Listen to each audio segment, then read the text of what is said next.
It's unfortunate that it didn't work this time around, but we all got fingers crossed it's coming back.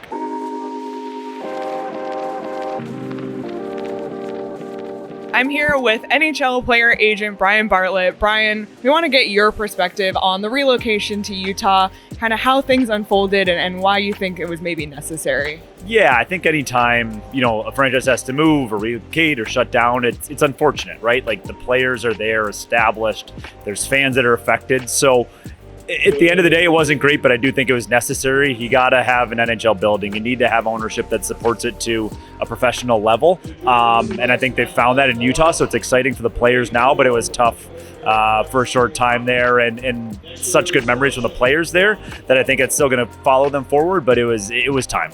Well, great owner, great new owner. I think it's going to be fantastic for the National Hockey League to have such a young and hungry owner that's been successful in business. I think it's going to help raise the competitive balance in the league.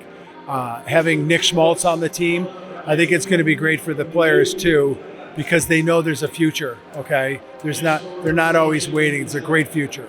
As an agent, is going through something like this for a player moving to a completely new market similar to just a player getting traded, or is it something entirely different as far as supporting the player? Yeah, there's some of the same things, and you need to find new housing, you need to find schools if your kids are moving, you need to figure out how to get the car there. Maybe there's some endorsement deals that you had that worked in one place that don't work in the other. So those things would be the same as a trade. But actually the nicer part about this as a relocation is your whole team's going with you, right? So you don't have that support system that falls away. The support system comes with you.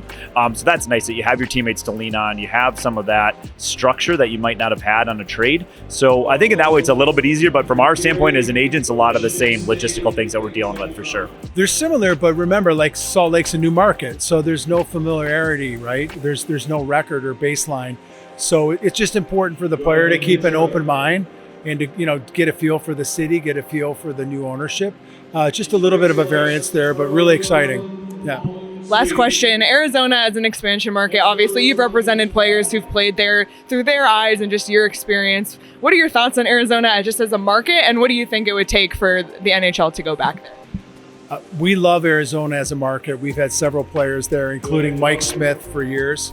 I think Arizona should be a market. It's a huge media market as well. The reality is the arena's got to be in Scottsdale or close to Scottsdale, or it's got to be downtown, part of the the Suns organization. Having it way out in the boondocks is never going to work, right? That didn't work, but it's a wonderful town and great fans. It's an amazing market. It's an amazing sports market. It's an amazing lifestyle. There's some really, really diehard fans there that love hockey. So I think we as agents, the players as a group, I think are really optimistic and hopeful that they can get back to Arizona at some time, because there's a great place to play. We just need the arena, and you need the ownership, and you need kind of the financial backing, because the money's there. It should come together. If you get all that, I think you can do it, and I think we should do it. It's a huge market in terms of people, huge market in terms of visibility and all those things. So I think everyone involved in hockey wants to have it in Arizona, and it's unfortunate that it didn't work this time around, but we all got fingers crossed it's coming back.